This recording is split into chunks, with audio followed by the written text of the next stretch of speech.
হরে কৃষ্ণ। সকলকে ধন্যবাদ, প্রণাম। তো সকলে কেমন আছেন? আশা করি জগন্নাথের কৃপায় ভালো আছেন।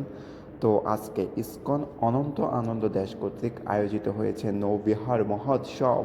নৌবিহার মহোৎসব কি জয়! আয়োজনকারী গৌর ভক্তবৃন্দ কি জয়! উপস্থিত সমবেত গৌর ভক্তবৃন্দ কি জয়! হরিবল। তো আপনারা সকলেই দেখতে পাচ্ছেন যে খুব উৎসাহ সহকারে অনেক ভক্তবৃন্দ উপস্থিত হয়েছেন।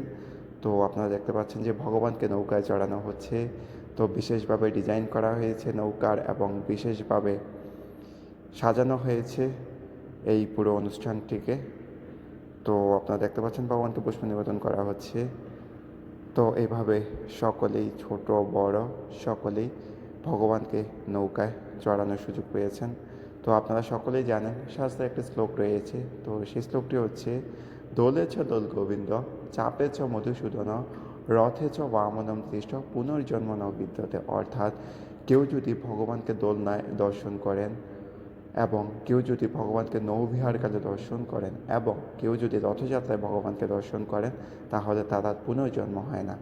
তো আমরা খুবই সৌভাগ্যবান যে আমরা এমন একটি অনুষ্ঠানে যুক্ত হতে পেরেছি এবং ভগবানকে দর্শন করার সুযোগ লাভ হয়েছে।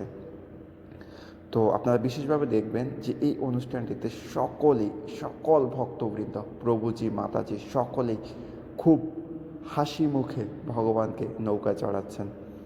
তো সকলেই অনেকটা সময় দিব্য আনন্দের মধ্যে ছিল। তো আপনাদের সকলের কাছে কেমন লেগেছে এই নৌবিহার অনুষ্ঠান সকলেই কমেন্ট করে জানাবেন এবং লাইক শেয়ার করে অন্যকে জানানোর সুযোগ করে দিবেন। আর আপনারাও এই নৌবিহার অনুষ্ঠান আপনাদের স্ব স্থানে আড়ম্বর সহকারে করার চেষ্টা করবেন। হরি বল। সকলকে ধন্যবাদ, প্রণাম।